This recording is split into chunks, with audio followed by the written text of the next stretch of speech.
Right. இந்த J குளோபல்ஸோட இன்னைக்கு நிஜமாக ஒரு ரொம்ப ஒரு வண்டர்ஃபுல்லான ஒரு ஹாப்பியான டே. இந்த குழந்தைங்களோட பர்ஃபார்மன்ஸ் பார்க்கும்போது நிஜமாக அங்கே உட்காரவே முடியல. அவங்களோட சேர்ந்து இங்கே வந்துட்டு நம்மளும் இந்த மேடையில் ஒரு கான்சன்ட்ரேஷனாக இருந்தால் எப்படி இருக்கும் அப்படின்ற ஒரு ஃபீல் தான் வந்துட்டு இருந்தது எனக்கு. உங்களுக்கு அந்த ஃபீல் வரலையா? இன்னைக்கு இந்த நிஜமாக ஒரு ஒரு சைக்காலஜிஸ்டாக வந்துட்டு இன்னைக்கு நான் அவங்களோட பேசலாம் அப்படின்னு நினைச்சது எல்லாமே வந்துட்டு இந்த குழந்தைங்க ஸ்டெப் பை ஸ்டெப்பாக வந்து கம்ப்ளீட்டாக வந்து அந்த தீங்கில் வந்து சொல்லியிருக்காங்க. இதை பார்க்கும்பொழுது உங்களோட மனசுல என்ன தோணுது? த பர்பஸ் ஆஃப் லைஃப் என்னன்னு கேட்டா நம்மளோட மைண்ட்ல இருந்து வரக்கூடிய ஆன்சர் என்ன? ஒரு 30 செகண்ட்ஸ் ஒரு 10 செகண்ட்ஸ் எடுத்துட்டு திங்க் பண்ணிட்டு நீங்க சொல்லுங்களேன். த பர்பஸ் ஆஃப் லைஃப் அப்படின்னு கேட்கும்போது நம்ம மைண்ட்ல இருந்து வரக்கூடிய ஆன்சர் என்னவா இருக்கு?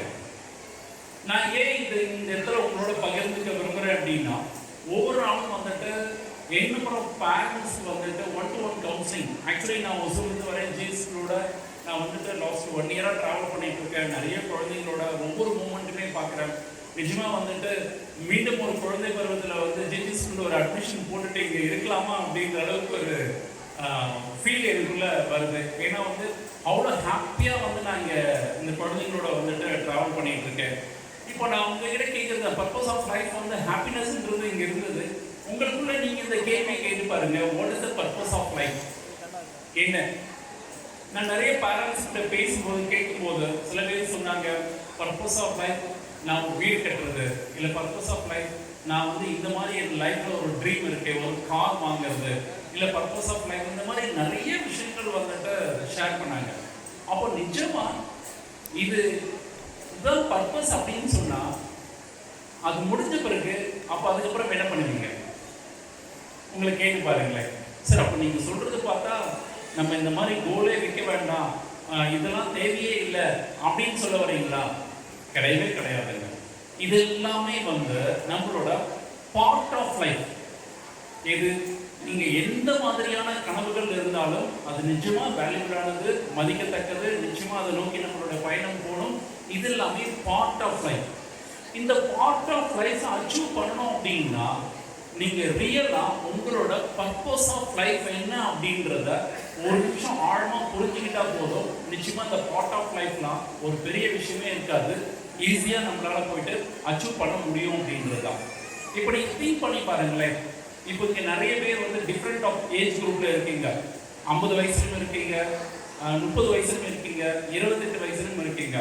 சரி, இப்போது உங்கள் லைஃப்பில் வந்துட்டு இப்போ நீங்கள் இங்கே ஸ்டேஜில் ஒவ்வொரு குழந்தையும் பர்ஃபார்மன்ஸ் பண்ணிட்டு இருக்கும்போது சில பேரண்ட்ஸ் வந்து ரொம்ப ஹாப்பியாக எக்ஸைட்மெண்ட்டாக இருந்தீங்க. சில பேரண்ட்ஸ் வந்துட்டு ஐயோ அந்த கார்னரில் எனக்கு வந்து சரியாக பண்ணாமல் இருக்கிற மாதிரி இருக்கு, ஏய் இந்த குழந்தை மட்டும் நல்லா பண்ணுது, என் குழந்தை பண்ணலையே, வீட்டுக்கு வா அப்படின்னு சொல்லிட்டு உங்களோட தாட் இருந்துச்சா?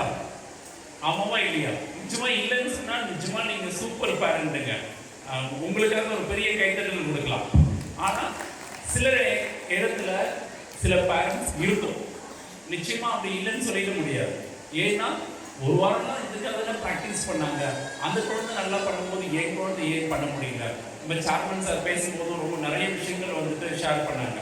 ஸோ ஒரு 6 மணி நேரம் குழந்தைங்கள் இங்கே இருக்காங்க, மீதி நேரம் குழந்தைங்க உங்களோட இருக்காங்க. அப்போ பேரண்டோட 2 கையும் சேர்ந்து தட்டும்போது தான் வந்து ஓசை வரும். அப்போது இங்கே நம்மளோட பர்பஸ் ஆஃப் லைஃப்குள்ள நம்ம ட்ராவல் பண்ணுறோமா? இப்போ பர்பஸ் ஆஃப் லைஃப்னு கேட்கும்போது நமக்குள்ள வரக்கூடிய தாட் என்னவா இருந்துச்சு? யாராவது ஒரு ஷேர் பண்ண முடியுமா? ரைட் ராங் பற்றி கவலைப்பட வேண்டாம், ஜஸ்ட் ஒரு ஷேரிங்காக கேட்குறேன். ரொம்ப சிம்பிள், லவ், பீஸ், ஹாப்பினஸ். அதில் ஒரு பார்ட்டு தான் நம்ம இங்கே ஹாப்பினஸ் பார்த்தோம். அப்போ என்ன அப்படின்னா நம்மளை எந்த இடத்துல இந்த ஹாப்பினஸை தொலைச்சுடுறோம். அப்போது நம்ம இந்த உலகத்துக்கு வரோம், நம்மளோட பர்பஸ் எதை நோக்கி நம்ம ட்ராவல் பண்ணிட்டு இருக்கோம். அப்போ காலையிலேருந்து ஈவினிங் வரைக்கும் நீங்கள் எந்த விஷயங்கள் பண்ணும்போதும் அதோட இப்போ ஒரு ஜாபுக்கு போகிறோம், ஏர்ன் பண்ணுறோம், இல்லை ஒரு ஒர்க் பண்ணுறோம், அதில் சாட்டிஸ்ஃபைட் ஆகிறோம், இல்லை எல்லா விஷயத்துலையுமே எண்ட் ஆஃப் கோல் உங்களுக்கு என்னவா இருக்குன்னா இந்த பர்பஸை நோக்கி ட்ராவல் பண்ணக்கூடியதாக இருக்கும். ஆனால் ஓவரால் பீரியடில் நம்ம என்ன பண்ணுறோம், எந்த கோலை நம்ம ட்ராவல் பண்ணுறதுக்கு போகிறோமோ அது நம்மளுக்கு வந்து சக்ஸஸ் கிடைக்கல அப்படின்னா உடனே நம்ம மைண்ட்ல பயங்கரமான ஒரு டிஸ்டர்ப்குள்ள போயிடும், டிஸ்ட்ராக்ஷனுக்குள்ள போயிடும். அப்போ பர்பஸ் என்ன அப்படின்றத நம்ம மறந்துடும். அப்போ அங்கே நம்ம எந்த மூமெண்ட்ல இருந்தா நம்ம மைண்டை வந்து பாசிட்டிவா ஷிஃப்ட் பண்ண முடியும். அப்போ உங்க குழந்தைங்களுக்கு நீங்க இந்த இடத்துல என்ன சொல்லி கொடுக்க விரும்புறீங்க? அப்போ இங்க வந்து அந்த ஸ்டேஜில் வந்து அந்த குழந்தைங்க வந்து ஒரு பெர்ஃபார்மன்ஸ் ஆரம்பிக்கிறதே வந்து ஒரு அற்புதமான விஷயம். நான் எப்போ வந்து எனக்கு நல்லா ஞாபகம் இருக்கு, என்னோட ஸ்கூல் டேஸில் வந்து 6th படிக்கும் போது தான் ஃபஸ்ட்டாக ஒரு ஸ்டேஜில் போயிட்டு நான் நிற்கிற ஒரு ஞாபகம் இருக்கு. ஆனால் இன்னைக்கு குழந்தைங்களுக்கு அவங்களோட சைல்ட்ஹுட்லேயே வந்து அந்த ஒரு கிரேட்டான ஆப்பர்ச்சுனிட்டி வந்துட்டு கிடைச்சிருக்கு. அவங்க வந்து ரொம்ப அற்புதமாக வந்து அவங்களோட விஷயங்களை வந்து கொடுக்குறாங்க. ஒரு பேரண்ட் என்கிட்ட வந்து கவுன்சிலிங் வந்திருந்தாங்க. வந்து சொன்னாங்க, ஸ்கூலில் டீச்சர் வந்து சொல்கிறாங்க, என் குழந்தை அந்த குழந்தை நல்லா பேசுகிறான், ஸ்டோரிலாம் சொல்கிறான்னுட்டு. ஆனால் வீட்டில் நான் கேட்குறேன், என் குழந்தை ஒரு ஸ்டோரி கூட சொல்ல மாட்டேறாங்க, ஷேரே பண்ண மாட்டேங்கிறாங்க, வாயே திறக்க மாட்டேங்கிறாங்க. நிறைய பேரண்ட்ஸ் ஸ்மைல் பண்ணுறதை பார்த்தா உங்களுக்கும் அந்த எக்ஸ்பீரியன்ஸ் இருக்கும்னு நினைக்கிறேன். அப்போ டீச்சர் சொன்னாங்க, அப்படியா? இல்லையே, நல்லா இங்கே வந்துட்டு அந்த குழந்தை பேசுது, நீங்கள் தான் இப்படி சொல்கிறீங்க.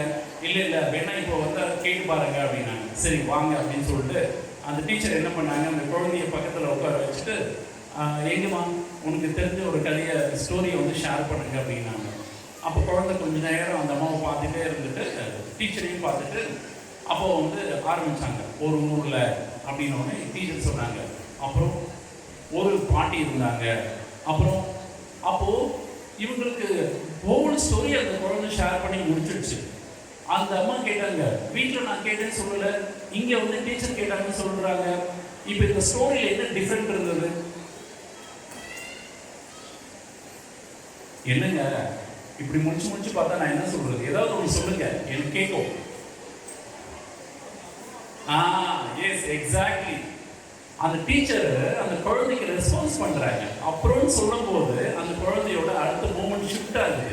ஆனா பேரண்ட்ஸோட எக்ஸ்பெக்டேஷன் என்னவா இருக்கு?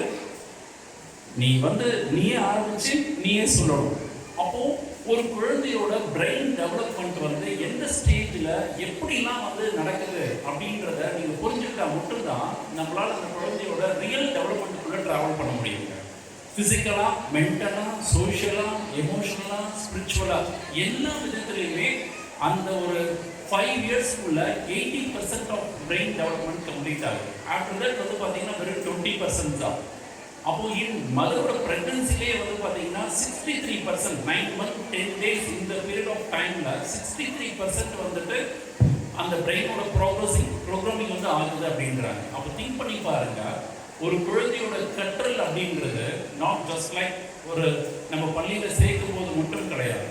அதே மாதிரி அந்த குழந்தைங்களோட வெளிப்பாடுகள் அப்படின்றது அவங்க எக்ஸ்பிரஸ் பண்ணாதான் ரியலாக அவங்க லேர்ன் பண்ணியிருக்காங்க, இல்லைன்னா அவங்களுக்கு எதுவுமே தெரியல, இப்படி மட்டும் நினைக்கவே நினைக்காதீங்க. ஒரு சில குழந்தைகள் இன்ட்ரோவர்ட்டாக இருப்பாங்க, ஒரு சில குழந்தைகள் எக்ஸ்ட்ரோவர்ட்டாக இருப்பாங்க. ஆனால் அவங்க என்ன பண்ணுறாங்க, நீங்கள் சொல்கிறது எல்லாமே உள்வாங்கிறாங்க. ஆனால் சில குழந்தைங்களால் அதை என்ன பண்ண முடியாது, அப்படியே வெளிப்படுத்த முடியாது. ஆனால் அவங்களுக்குள்ள அந்த விஷயங்கள் வந்து ஆழமாக இருக்குது. அப்போது ஒரு குழந்தையோட அந்த பொட்டன்ஷியலை நீங்கள் வெளியே கொண்டு வரணும் அப்படின்னா எந்த மாதிரியான ஒரு விஷயங்கள் நம்ம வந்து இனிஷியேட் பண்ண கொண்டு வர முடியும்? இப்போ நீங்கள் திங்க் பண்ணி பாருங்க, பர்பஸ் ஆஃப் லைஃப் அப்படின்னு சொல்லும்போது ஹாப்பினஸ் அப்படின்னும் போது அந்த ஹாப்பினஸான விஷயங்களை குழந்தைங்களோட எவ்வளோ வந்து நம்ம வந்து ஷேர் பண்ணுறோம். இப்போ குழந்தைங்களோட ஸ்பெண்ட் பண்ணணும்னு நம்ம நினைக்கிறோம், எந்த மாதிரி நம்ம ஸ்பெண்ட் பண்ண முடியும், எப்படி நம்ம ஸ்பெண்ட் பண்ண முடியும்? இப்போ நம்மளோட வேலை பளு அதிகமாக இருக்கு. இப்போ நீங்கள் பார்த்தீங்க இல்லையா, அந்த குழந்தைங்களோட ஒவ்வொரு ஆக்டிவிட்டியுமே வந்து நம்ம அப்சர்வ் பண்ணோம். இப்போ நீங்கள் இங்கே ஒரு 25, 28, 30 இருக்கீங்க அப்படின்னா உங்களால் வந்துட்டு மீண்டும் ஒரு 3 வயசு குழந்தையா 4 வயசு குழந்தையா மாற முடியுமா? அந்த டைம்ல எப்படி இருந்தீங்கன்னு உங்களால திங்க் பண்ணி சொல்ல முடியுமா? S R no? நோ இல்லையா?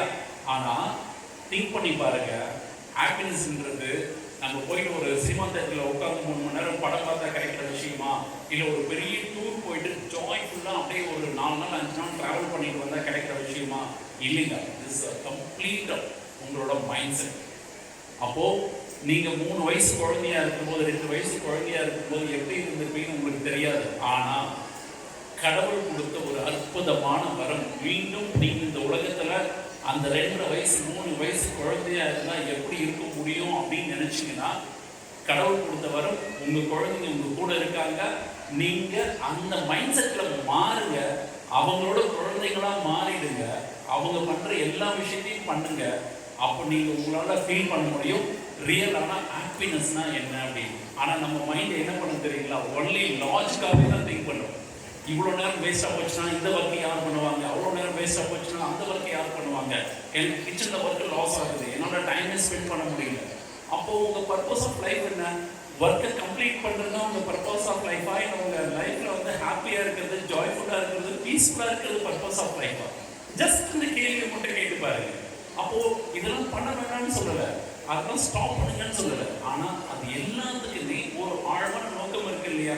அந்த நோக்கத்தை நோக்கி நீங்க டிராவல் பண்ண முடியுதா? ஏன் திரும்ப திரும்ப நான் இதையே சொல்றேன், ஏன் இதே பேசிட்டு இருக்கேன்னா, ரியலா ஒருத்தர் சொல்றாரு, காட் வந்துட்டு ஒரு கார்டு வந்து ஒருத்தருக்கு கொடுத்துறாரு. லைஃப்ல ரொம்ப ஜாலியா ஹாப்பியா போயிட்டு இருக்காரு. அவருக்கு ரொம்ப ஏஜ் கூட ஆகல, ஒரு 40 தான் கிராஸ் பண்றாரு. அவருக்கு வந்து காட் வந்து கொடுத்துறாரு, இன்னும் ஒரு 10 days தான் உன்னோட லைஃப் ஸ்பேன், அதோடு முடிய போகுது அப்படின்றாரு. இவருக்கு என்ன பேசுறது, என்ன பண்ணுறதுன்னு தெரியல, ரொம்ப டென்ஷன் ஆகுறாரு, எல்லாம் ஆகுறாரு. அப்போது சொல்கிறாரு, இல்லை நான் வந்து ரொம்ப நாள் இந்த உலகத்தில் வந்துட்டு இருக்க போகிறேன்னு நினச்சிட்டு நான் வந்து இவ்வளோ சேவிங்ஸ் எல்லாம் பண்ணி வச்சுருக்கேன். எனக்கு ஃபியூச்சரில் வந்துட்டு இந்த விஷயத்துக்கெல்லாம் இவ்வளோ வந்து இருக்குது. நான் இதுக்கு ஒரு 50க்கு மேலே தான் நான் என் லைஃப்பில் வந்து இந்த மாதிரியான ட்ரீம் எல்லாம் நோக்கி ட்ராவல் பண்ணணும்னு நினச்சிட்டு இருக்கேன். அதுக்கப்புறம் தான் ஹாப்பியான லைஃப்பை நான் வந்து வாழணும்னு நினச்சிட்டு இருக்கேன். நீங்கள் திடீர்னு இப்படி சொன்னால் நான் என்ன பண்ணுறது? திங்க் பண்ணி பாருங்க, வாட் நெக்ஸ்ட் அப்படின்றது, நாளைக்கு என்ன அப்படின்றது நமக்கு தெரியாது. கடந்த காலத்தில் போய் இருக்கிற விஷயங்களை ஏதாவது நம்மளால இப்போ வந்து ப்ரெசென்ட்ல மாற்றிட முடியுமா அப்படின்னா நிச்சயமா முடியாது. அப்போ ஃபியூச்சர் அப்படின்றதே என்ன அப்படின்னா ப்ரெசன்ஸ்ன்ற மூமெண்ட் மட்டும்தான். இந்த மூமெண்ட்டை நம்ம ரொம்ப ரொம்ப ரொம்ப ஹாப்பியாக வச்சுட்டோம் அப்படின்னா நிச்சயமா வரக்கூடிய எல்லா மூமெண்ட்டுமே நம்மளால ஹாப்பியாக பண்ணிட முடியும். அப்போ நம்மளோட ஹாப்பி மைண்ட் செட்டை, ஹாப்பி மூமெண்ட்டை நமக்கு கிடைக்கணும்னா அதுக்கு நமக்கு கிடைச்சிருக்கக்கூடிய வரம் என்ன அப்படின்னா நம்ம முன்னாடி இருக்கக்கூடிய குழந்தைகள். ஸோ அவங்களோட மைண்ட் செட்டில் அவங்களோட நம்ம ட்ராவல் பண்ண ஆரம்பித்தாவே போதும், அவங்களோட ஒவ்வொரு மூமெண்ட்லையுமே நம்மளோட நேரத்தை கொடுத்தோம்னாவே போதும். நிச்சயமாக நீங்கள் என்ன நினைக்கிறீங்களோ அதுக்கான எல்லா விஷயங்களுமே கிடைக்கும். நான் ஃபஸ்ட்டு சொன்னேன் இல்லைங்களா, சைல்டோட அதாவது ஃபிசிக்கலாக, மென்டலாக, சோஷியலாக, எமோஷனலாக, ஸ்பிரிச்சுவலாக எல்லா விதமான டெவலப்மெண்ட். ஸோ இந்த லாஸ்ட் 1 இயரில் நாங்கள் ட்ராவல் பண்ணும்போது அதுக்கான எல்லா சாத்தியக்கூறுகளும் இங்கே வந்து என்னால் பார்க்க முடிஞ்சது. குழந்தைங்களோட அந்த ஒவ்வொரு மூமெண்ட்லேயுமே வந்துட்டு இந்த ஃபிசிக்கல் மூமெண்ட்லேருந்து, எமோஷனல்லேருந்து எல்லாத்துலேயுமே அவங்கள வந்து ரொம்ப ஹாப்பியான மூமெண்ட்டை வந்து கொண்டு போகிறாங்க. அப்போது அந்த ஹாப்பி மூமெண்ட் எங்கேயுமே ஸ்பாயில் ஆகக்கூடாது, அதை அப்படியே கொண்டு போகணும் அப்படின்னா அது நெக்ஸ்ட் பார்ட் யாரோட கையில் இருக்குன்னு நினைக்கிறீங்க? நம்மளோட பேரண்ட் கையில் தான் இருக்குது. ஏன் அப்படின்னா குழந்தைங்களோட பிரெயினில் வந்து ஒரு கன்ஃபியூஸ் மைண்ட் ஸ்டேஜ் போகிறாங்க. ஏன் இந்த இடத்துல இது ரைட்டுன்னு சொல்கிறாங்க, ஆனால் வீட்டில் போனால் அப்பா அம்மாவை திட்டுறாங்க, அம்மா அப்பாவை திட்டுறாங்க, அம்மா அப்பாவுக்கு ரெஸ்பெக்ட் கொடுக்க மாட்டுறாங்க, இல்லைன்னா அம்மா அப்பாவுக்கு ரெஸ்பெக்ட் கொடுக்க மாட்டுறாங்க, இல்லை அம்மா இல்லாத போது அப்பா அம்மாவை பற்றி இப்படி பேசுகிறாங்க, இல்லை அம்மா இல்லாத போது அப்பா இப்படி பேசுகிறாங்க.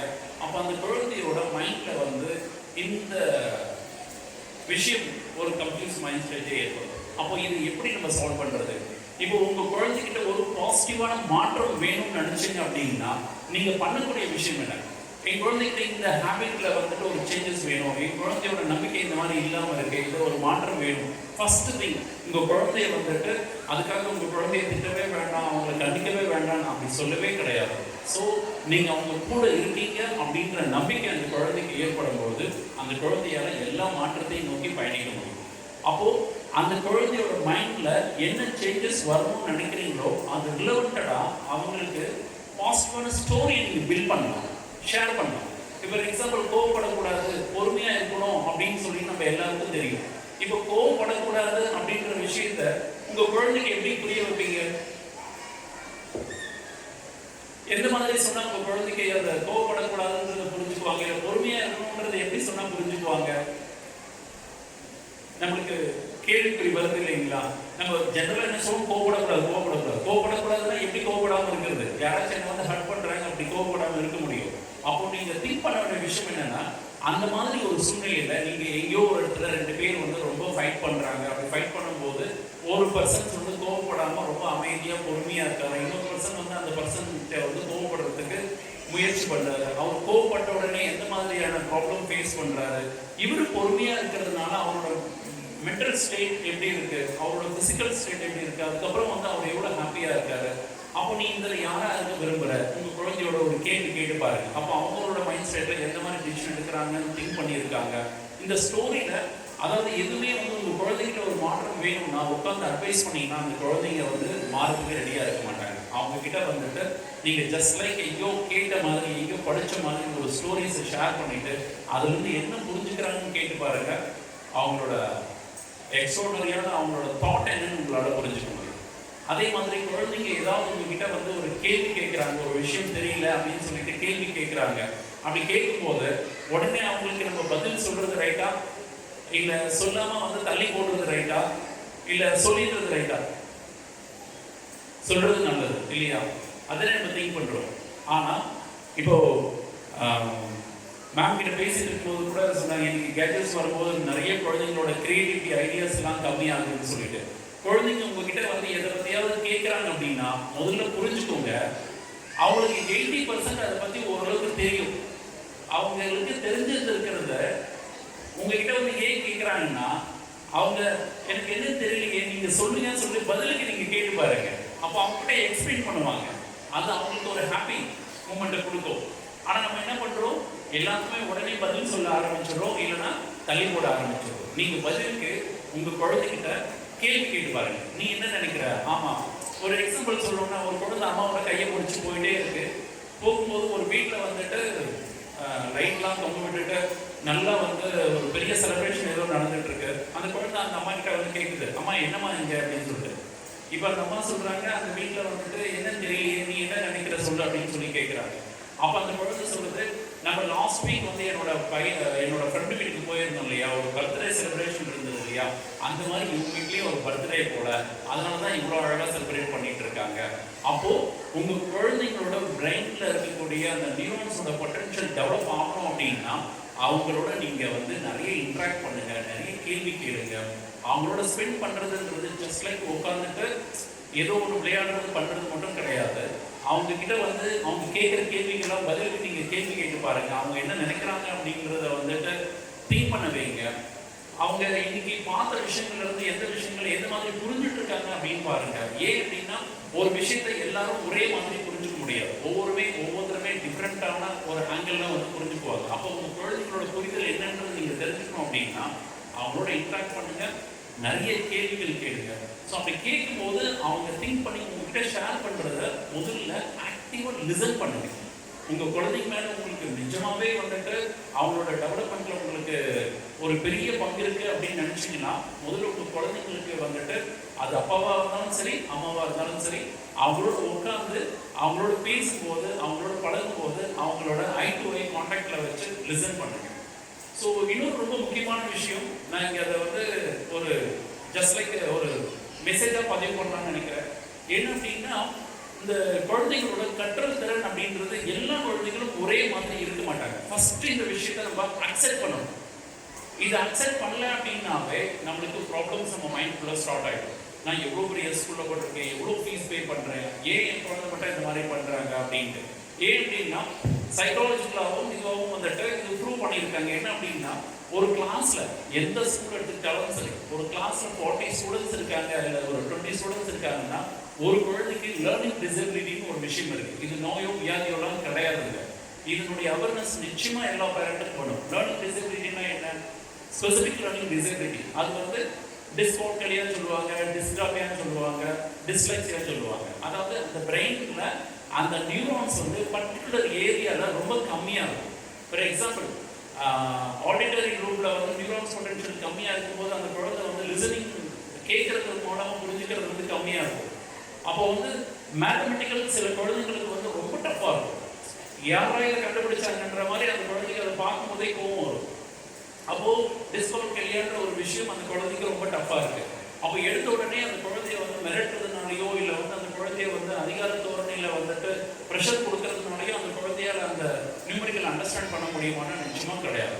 அப்போ அந்த குழந்தைக்கு சிம்பிளா வரக்கூடிய இருக்கக்கூடிய ஒரு விஷயத்தை சொல்லிக் கொடுத்து அங்கிருந்து அந்த குழந்தை அதை வந்து அக்செப்ட் பண்ணுறாங்க, அந்த குழந்தைக்கு புரிதல் ஏற்பட்டது அப்படின்றத அந்த குழந்தைய நம்ப வச்சு அங்கிருந்து டெவலப் பண்ணிங்கன்னா நிச்சயமாக சூப்பராக கொண்டு போகலாம். அதே மாதிரி டிஸ்பேராகிராஃபியான்னு சொல்லுவாங்க. அப்படின்னா என்ன, எழுதணும் அப்படின்னாவே அந்த குழந்தைக்கு சுத்தமாக வந்து ரொம்ப கஷ்டமாக இருக்கும். நீங்கள் என்ன வேலை செஞ்சாலும் நான் போய் செஞ்சிருவேன், ஆனால் எழுதுறது மட்டும் எனக்கு வேண்டாம்னு சொல்லிட்டு அந்த குழந்தை ஃபீல் பண்ணணும். அப்படின்னா என்ன, அந்த எழுதக்கூடிய நியூரான்ஸ் இருக்கக்கூடிய ஏரியா வந்துட்டு அந்த குழந்தைக்கு அவ்வளோ கம்ஃபர்டபுளாக இல்லை, அது ஒரு மாதிரி ஸ்ட்ரெஸ்ஸாக இருக்குது. அப்போ ஒரு லைன் 2 லைன் எழுதும் போதே அந்த குழந்தைய நீங்கள் மோட்டிவேட் பண்ண ஆரம்பிச்சு உனக்குலாம் ஏன் இதை சொல்கிறேன்னா, இந்த மாதிரி விஷயம் குழந்தை பருவத்தில் நம்ம ஐடென்டிஃபை பண்ணும்போது அதுக்கு இங்கே நாங்கள் வந்து ஐடென்டிஃபை பண்ணி அந்த குழந்தையை மோட்டிவேட் பண்ணி எல்லாமே நாங்கள் கொண்டு போயிட்டு இருக்கோம். லாஸ்ட் 1 இயரில் நிறைய குழந்தைங்களுக்கு சப்போர்ட் பண்ணிட்டு இருக்கோம். ஆஸ் அ பேரண்ட் இதை நீங்கள் புரிஞ்சுக்கும் பொழுது இது ஒரு ப்ராப்ளமோ இது வந்து நோயோட கிடையாது, இது ஒரு சின்ன விஷயம் தான். அப்போ அந்த குழந்தைய சின்ன சின்ன விஷயம் பண்ணும்போதே அந்த குழந்தைய அப்ரிஷியேட் பண்ணும்போது எனக்கு இது ஒரு ப்ராப்ளமே இல்லை, என்னால் பண்ண முடியுன்ற நம்பிக்கை அந்த குழந்தைக்கு வரும்போது இதுலேருந்து நம்மளால் நிச்சயமாக ஓவர் கம் பண்ணிட முடியும். நெக்ஸ்ட் வந்து பார்த்தீங்கன்னா ஹைப்பர் ஆக்டிவ் டிசார்டர். இது என்னன்னா அவங்களால ஒரு பிளேஸ்ல சும்மா உட்காரவே முடியாது, ஏதாச்சும் ஒன்று பண்ணிகிட்டே இருப்பாங்க. ஒரு பொருள் எடுப்பாங்க, கீழே போடுவாங்க, ஓடுவாங்க, பண்ணுவாங்க. அப்போ இது வந்து ஒரு வியாதின்னு சொல்லிட முடியாது, இது ஒரு ப்ராப்ளம்ஸ். இது போக போக போக போக போக அவங்க ஒரு அடல்ட் ஏஜ் கிராஸ் பண்ணும்போது தான் இது வந்து நார்மலாக மாறும். ஆனால் அப்போ இப்போவே பண்ண முடியாதுன்னா நிச்சயமாக பண்ண முடியும். அதுக்கான ஒரு ப்ராக்ரஸில் வந்து அவங்க ஹேண்டில் பண்ணும்போது பண்ண முடியும். ஏன் நான் இதை வந்து இங்கே ஷேர் பண்ணுறேன் அப்படின்னா, என்கிட்ட வந்துட்டு ஒரு 4 இயர்ஸ் பேக் என்கிட்ட ஒரு பேரண்ட் வந்து கவுன்சிலிங் வந்தாங்க. என்ன அப்படின்னா கெரியர் கைடன்ஸ்க்காக அவங்களோட செகண்ட் செம்க்கு வந்தாங்க. நான் கம்ப்ளீட் ஒரு ப்ராசஸ் மூலயமா அசஸ் பண்ணிவிட்டு நீங்கள் வந்து இவருக்கு இந்த கெரியர் ஆப்ஷனில் ஆஃப்டர் 12க்கு அப்புறம் இதை எடுத்தால் பெஸ்ட்டாக வரும், ஏன்னா அந்த ஏரியா தான் அவரோட ஆஸ்பர் டியோ பொட்டன்ஷியலாக கரெக்டாக இருக்குன்னு அட்வைஸ் பண்ணேன். அவங்களும் போயிட்டு அட்மிஷன்லாம் போட்டாங்க. அப்போ அவர் கேட்டாங்க, என்னோட பெரிய பையனுக்கு ஒரு கவுன்சிலிங் அப்பாயின்மெண்ட் வேணும், நீங்கள் கொடுக்க முடியுமான்னு சொல்லி கேட்டாங்க. ஒய் நான் கூட்டிகிட்டு வாங்க, இது வந்து கெரியர் கைடன்ஸ்க்காக கிடையாது, பர்சனல் கவுன்சிலிங் தான். சரி என்ன ப்ராப்ளம் சொல்லுங்க அப்படின்னா, அவங்க பேரண்ட்ஸ் கிட்ட ஃபர்ஸ்ட் டிஸ்கஸ் பண்ணும்போது அவர் வந்து இப்போ எம்பிபிஎஸ் முடிச்சுட்டாரு, அடுத்தது எம்டி வந்து இது பண்ண போகிறோம். ஆனால் ப்ராப்ளம் இங்கே வந்து எஜுகேஷன் கிடையாது, அவருக்கும் எங்களுக்கும் வந்து ஒரு பாசிட்டிவ் ரிலேஷன்ஷிப்பே இல்லை. எப்போ பார்த்தாலும் வந்து எங்களுக்கோட அகெயின்ஸ்டாக சண்டை போடுறாரு, ரொம்ப பேட் வேர்ட் யூஸ் பண்ணுறாரு, அன்வான்டான எல்லா பேட் பிஹேவியர்ஸும் அவர்கிட்ட இருக்குது. என்னாச்சு, இல்லை அவங்களுக்கு வந்து இன்ஜினியரிங் பிடிச்சிருந்தது, நாங்கள் வேண்டாம்னு சொல்லிட்டு டாக்டருக்கு பண்ணிட்டோம், அதுதான் ப்ராப்ளம் அப்படின்ற மாதிரி சொன்னாங்க. சரி ரைட்டு, பேரண்ட்ஸ் கிட்ட வந்து ப்ராசஸ் முடிஞ்சது. அடுத்தது வந்து அவர் வந்தார். அவர்கிட்ட நான் பேச ஆரம்பித்து ஒரு 2 மாதம் பேசுறதுக்குள்ள அவர் வந்து பார்த்தீங்கன்னா 10-15 நிமிஷம் ஆச்சு. அவரோட அவர் பேச ஆரம்பித்த உடனே அழுக ஆரம்பிச்சுட்டாரு.